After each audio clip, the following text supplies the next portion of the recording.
Welcome back to the Deep Dive. So this time, we're going to be exploring some pretty intriguing ideas about energy and intention. You guys sent us a lecture snippet called The Electrical Test of Pure Intention. And wow, it's a wild mix of physics and ancient wisdom and even a bit of shamanism thrown in there. Yeah, it's a really fascinating blend of concepts.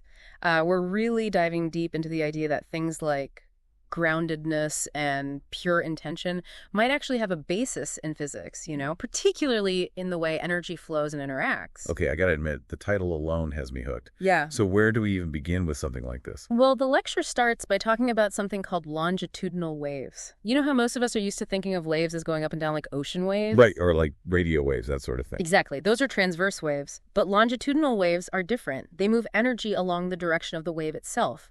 Imagine a pulse or compression traveling through a spring. Okay, I think I'm getting that. Yeah. But how does this connect to intention? That's a good question. The speaker suggests that these longitudinal waves might be the key to understanding how our intentions can actually influence energy flow. And it gets even more interesting when they bring up Reiki symbols. Okay.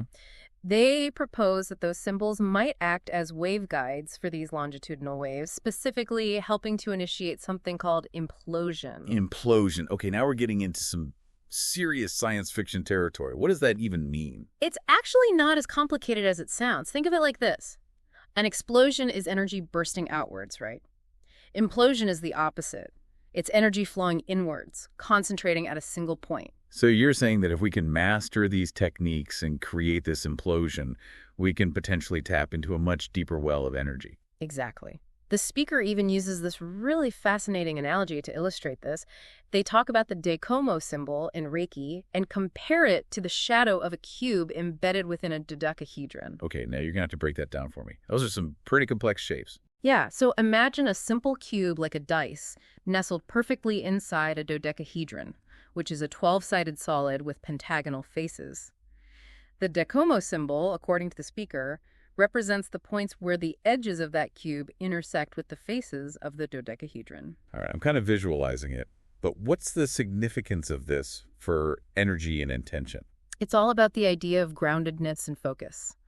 The cube represents stability and grounding, while the dodecahedron represents the potential for energy to flow and expand. The Decomo symbol, that point of intersection, is where those two forces meet, creating the conditions for a powerful, focused flow of energy inwards, that implosion we were talking about. So it's like harnessing a powerful wave, but directing it inward instead of letting it crash outward. Yeah, that's a great way to put it. And speaking of harnessing energy, the lecture then shifts gears and talks about the Quero people of Peru who are known for their incredible longevity. Yeah, I've heard of them. They're said to live well over 100 years, right? Exactly. And the speaker connects their longevity to their unique perspective on the world. They believe in treating everything as sacred space. So it's more than just respecting nature. It's about seeing a deeper meaning and connection in everything around them. Precisely. And the speaker suggests that this mindset helps them connect to a fundamental ground or source of energy, contributing to their health and well-being. It's like they're constantly plugged into a source of vitality that most of us aren't even aware of. But then the lecture takes a turn towards the truly mind-boggling. They start talking about calling mountains. Ah, yes. This is where it gets really interesting. To explain this concept, they use the analogy of a flowing river. Have you ever noticed how just seeing a river can sometimes make you suddenly need to use the restroom? You know, I actually have. Never thought about it that way, though. Well, the speaker suggests that it's because the water in our bodies recognizes that larger flow and instinctively wants to join it. And get this. They believe that shamans, through their deep connection with nature and understanding of energy flow, can do something similar but on a much grander scale, like calling a mountain towards them. Wait, are we saying they can actually move mountains with their minds? Not literally move them, but perhaps influence their energy or connect with them on a deeper level. The speaker emphasizes that this isn't about magical powers, but about aligning your intention with the natural flow of energy in the universe. It's about recognizing that we're all part of a vast, interconnected web of energy. This is blowing my mind. So you're saying that the Quero people's concept of everything being sacred space might actually be tied to this idea of tapping into a universal energy flow. That's the idea the lecture seems to be exploring. It's this fascinating blend of ancient wisdom and modern physics, suggesting that there might be more to these concepts than we realize. I'm starting to see how all these pieces fit together. But before we jump ahead, let's unpack this idea of longitudinal waves a bit more. It feels like that's a key concept here. You're absolutely right. Most of the waves we encounter daily, like light and radio waves, are transverse waves. They oscillate perpendicular to the direction they travel. Right, like ripples moving across a pond. Exactly. But longitudinal waves, like sound waves, are different. They oscillate parallel to the direction of travel, creating areas of compression and rarefaction. So instead of moving up and down, they're more like pulses of energy traveling in a straight line. And the speaker is suggesting that these longitudinal waves might be the key to understanding how our intentions can affect energy. That's precisely it. And they even connect it back to the Reiki symbols, proposing that they might act as waveguides for these longitudinal waves, helping to focus and direct them. Okay, so we've got these longitudinal waves potentially carrying our intentions, and then the idea of implosion, where energy flows inwards instead of outwards.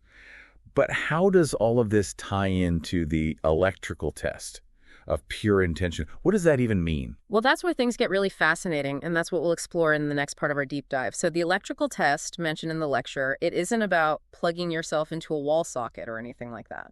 That's a relief. I was starting to get a little nervous. Yeah, it's about measuring the coherence of your energy field, particularly the energy generated by your heart. So our hearts have an electromagnetic field.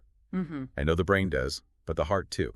Absolutely. In fact, the heart's electromagnetic field is much stronger than the brain's. Wow, that's incredible. I never knew that. Yeah, it's pretty mind-blowing. And the speaker suggests that when our heart is beating in a coherent rhythm, it generates this very ordered and powerful electromagnetic field. So it's not just about how fast our heart is beating, but how rhythmically it's beating. Exactly. And this coherence, they argue, is a reflection of our inner state. When we're feeling stressed or scattered, our heart rhythm tends to be erratic. Which probably creates a more chaotic energy field around us. Precisely. But when we're feeling calm, focused, and aligned with our true intentions, our heart rhythm becomes more coherent, and that generates a stronger, more harmonious energy field. So this electrical test is about measuring how much our heart is in sync with our intentions. That's a great way to put it. And the speaker even suggests that this coherence can be measured scientifically, that it has a tangible effect on the energy around us. So it's not just a feeling, it's something that can be observed and potentially even quantified. Exactly. And this brings us back to the idea of implosion. The speaker suggests that when our heart is coherent and our intention is pure, we create the conditions for this powerful inward flow of energy. Like a magnet drawing energy towards us. Yes, and that concentrated energy can then be directed outwards, influencing our surroundings and even connecting us to things like, well, remember those mountains we talked about? Oh yeah, the calling mountains idea. So you're saying that by cultivating this inner coherence and pure intention, we might actually be able to tap into a level of energy that allows us to connect with things on a much deeper level. That's the fascinating concept the lecture puts forward, and they even link it back to the Reiki symbols, suggesting that those symbols might help to create that energetic waveguide for implosion. It's all starting to come together now. We've got these longitudinal waves that might carry our intentions, the idea of implosion as a way to concentrate energy, and then the heart's coherence as a measure of how pure our intention actually is. Yeah, it's a pretty remarkable synthesis of ideas, isn't it? And remember that analogy of the Decoded symbol and the cube inside the dodecahedron? Oh yeah, the geometry lesson. How does that fit into all of this? Well, the speaker sees that symbol as a representation of this very process. The cube represents grounding, the dodecahedron represents expansion, and that point of intersection, the Decoded symbol, represents the focused flow of energy, the implosion that happens when intention and energy align. It's like a visual representation of that sweet spot where our groundedness meets our intention, creating a powerful, energetic vortex. Yeah, a great way to visualize it. And this ties back to the Kuro people and their concept of sacred space. By seeing everything as sacred, they're acknowledging that interconnectedness, that constant flow of energy, and aligning themselves with it. Which might explain their incredible longevity. It's like they're plugged into a universal power source that most of us are completely oblivious to. It's a compelling idea, isn't it? And then to bring things back down to earth a bit, the lecture touches on the concept of geobiology. Geobiology, that's the study of how the Earth's energy affects living things, right? Exactly. And the speaker specifically talks about water veins and how they can impact our energy flow. So this is where we get into the whole don't sleep over a water vein thing. You got it. Apparently, according to geobiologists, sleeping over a water vein can disrupt the flow of energy in our bodies because water is such a powerful conductor. So instead of being grounded and stable, our energy gets pulled away by the flow of the water vein. It's kind of creepy when you think about it. It is a bit eerie, right? But it makes sense in the context of everything we've been discussing.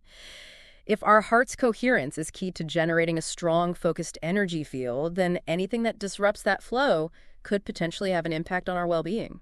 I'm starting to wonder if there are other things in our environment that might be affecting our energy without us even realizing it. That's a great question, and one that we'll delve into further in the final part of our deep dive. We'll explore some of the practical implications of these ideas and how we might be able to apply them in our own lives. So, okay, my head is officially spinning with all these incredible concepts. Longitudinal waves, implosion, heart coherence, and even those mysterious water veins. But where does it all lead? Like, what's the takeaway for us, the everyday non-shamans trying to navigate the world? Yeah, that's the million-dollar question, isn't it? And honestly, the lecture doesn't offer like a simple answer. It's more about opening our minds to the possibility that we might be more energetically connected than we realize, both to ourselves and to the world around us. So it's like we've spent this whole deep dive building this fascinating framework, but now it's up to us to figure out what we're going to build within it. Kind of like getting a set of awesome Legos with no instruction booklet. I love that analogy. It really captures the spirit of this whole exploration. The lecture is full of intriguing ideas and potential connections, but ultimately it's up to each individual to see how these concepts resonate with their own experiences and beliefs. So what are some practical ways we can start exploring these ideas in our own lives, besides, avoiding sleeping on top of underground rivers? Well, the speaker does emphasize the importance of cultivating heart coherence. They suggest practices like meditation, mindfulness, and spending time in nature as ways to help us become more aware of our inner state and develop a more harmonious heart rhythm. So basically, those things our moms have been telling us to do forever might actually have some scientific backing when it comes to energy and intention. Maybe mom does know best after all. Yeah, it seems so. And even if you're not into the whole meditation scene, the speaker suggests that simply paying attention to your emotions can be helpful. Noticing when you're feeling stressed or anxious or out of alignment can be the first step towards shifting your energy. That makes sense. It's like becoming aware of the static on your radio so you can start tuning in to a clearer signal. But what about this idea of pure intention? How do we even know if our intentions are pure? That seems pretty subjective. Right, you're right. It can be tricky to define. The speaker doesn't offer a strict definition, but they do highlight the importance of aligning your intentions with your values and acting with authenticity. It's about doing things that genuinely feel right to you, not just going through the motions or trying to manipulate outcomes. So it's not about forcing things to happen, but more about setting an intention and then letting the energy flow naturally. Exactly. It's about creating a state of inner alignment, a sense of coherence between your thoughts, feelings, and actions. That reminds me of something you said earlier about how our energy can be affected by our surroundings. Yeah. What are some other things we can do to create a more supportive, energetic environment for ourselves? Well, the speaker doesn't dive deep into specific environmental factors, but they do touch on the idea that being mindful of where we spend our time and who we surround ourselves with can have an impact on our energy. It's about choosing spaces and people that feel uplifting and energizing and minimizing exposure to those that drain us or create negative vibes. It's like that saying, you are the average of the 5 people you spend the most time with. But maybe it's not just about their personalities, but also their energy. That's a fascinating way to think about it. And ultimately, I think that's the key takeaway from this whole deep dive. It's an invitation to become more aware of the subtle energies at play in our lives and to start experimenting with ways to cultivate more coherence, both within ourselves and in our environment. So what do you think, listener? Does the idea of an electrical test for pure intention resonate with you? Have you ever experienced that feeling of being energized or drained by certain places or people? We'd love to hear your thoughts. This has been a truly mind-bending exploration, and we've only just scratched the surface. Hopefully it sparked some curiosity and maybe even inspired you to explore your own energetic potential. Because who knows, maybe you have the power to call a mountain too. You just need to find the right frequency.